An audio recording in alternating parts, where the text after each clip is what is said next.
नमस्कार, प्रबोधनविषय न्यूजमध्ये आपले स्वागत। नव्या युगाची नवी दिशा देणारी प्रबोधनविषय। निश्चय केला नंबर पहिला म्हणणाऱ्या नंबी शहराची दुरवस्था, प्रशासनाचे दुर्लक्ष, राजकारण्यांचा कृपाशीर्वाद। 21व्या शतकातील नंबी या शहरात ऐरोली नगर या नगरातील विविध समस्यांची आपणास प्रबोधन दिशाच्या माध्यमातून दृश्य दाखवली जाणार आहेत। स्वच्छ सर्वेक्षण अभियानात शहराची झाडून साफसफाई करणाऱ्या या शहराची दुरवस्था पाहायला मिळत आहे। गेल्या 7 वर्षापासून स्वच्छतेच्या बाबतीत देशात अव्वल स्थान पटकावले आहे, मात्र स्वच्छता अभियानाच्या वेळी हे फक्त दिसत होते। ऐरोलीमधील ठाण्याकडे जाणाऱ्या पटणी रोड या रोडच्या दुतर्फी IT पार्क आहेत, यामुळे रस्त्यावर वाहतुकीची वर्दळ वाढलेली आहे। स्थानिक नागरिकांच्या सोयीसुविधेसाठी नंबी महानगरपालिकेने नागरी सुविधा पुरवल्या आहेत। या सुविधा पुरवल्या म्हणजे आमचं काम झालं असा समज नंबी महानगरपालिका प्रशासनाचा झाला आहे। या रस्त्यावर नागरिकांच्या लघुसंख्येसाठी स्थानिक शौचालय बांधलेली आहेत। स्वच्छ सर्वेक्षणाच्या वेळी मात्र स्वच्छता केली जाते, रंगरंगोटीवर आतील साहित्यांवर खर्च केला जातो, मात्र सर्वेक्षण झाल्यानंतर पाठ फिरवली जाते। आता त्या शौचालयाची दुरवस्था झाली आहे। शौचालयाच्या वरती पाण्याचे टाके, त्यात पाणी नाही। पुरुषांच्या बाजूला जे शौचालय पुरुष प्रधान शौचालय आहे ते या ठिकाणी ज्येष्ठ नागरिकांना लघुसंख्येसाठी जाणाऱ्यासाठी स्टीलचे रॉड लावले होते, ते गायब झाले आहेत। आतमध्ये घाणीचे साम्राज्य निर्माण झाले आहे।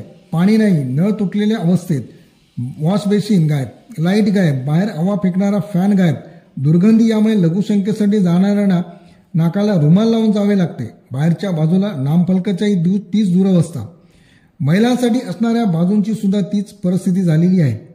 नागरिकांनी इतरस्त कचरा टाकू नये म्हणून लिटल बिन्स लावले आहेत, अनेक ठिकाणी गायब झाले आहेत, तर काही ठिकाणी नादुरुस्त आहेत। सेक्टर नंबर 20 कडे जाणाऱ्या रस्त्याच्या बाजूला माजी नगरसेवक यांनी नागरिकांच्या सुरक्षितेसाठी पोलीस चौकी तयार केलेली होती। पोलीस चौकीचा काही काळ उपयोग झाला, त्यानंतर पोलीस चौकी बंद अवस्थेत दिसून लागली।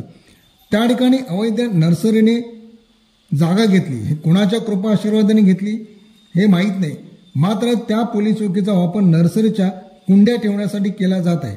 या नर्सरीला कोणत्या राजकीय व प्रशासकीय अधिकाऱ्यांचा कृपा आशीर्वाद आहे हे असा नागरिकांना प्रश्न पडलाय।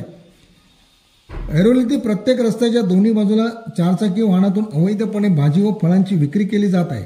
फेरीवाल्यांकडे प्लास्टिकच्या पिशव्यांचा सर्रास वापर केला जात आहे, यावर मात्र कारवाई केली जात नाही। यांच्यावर का कारवाई केली जात नाही असा सवालही नागरिकांनी केला आहे। याकडे कधी लक्ष दिले जाणार, हे असंच चालणार का असा प्रश्नही नागरिकांना पडला आहे।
ब्युरो रिपोर्ट, प्रबोधन नंबी।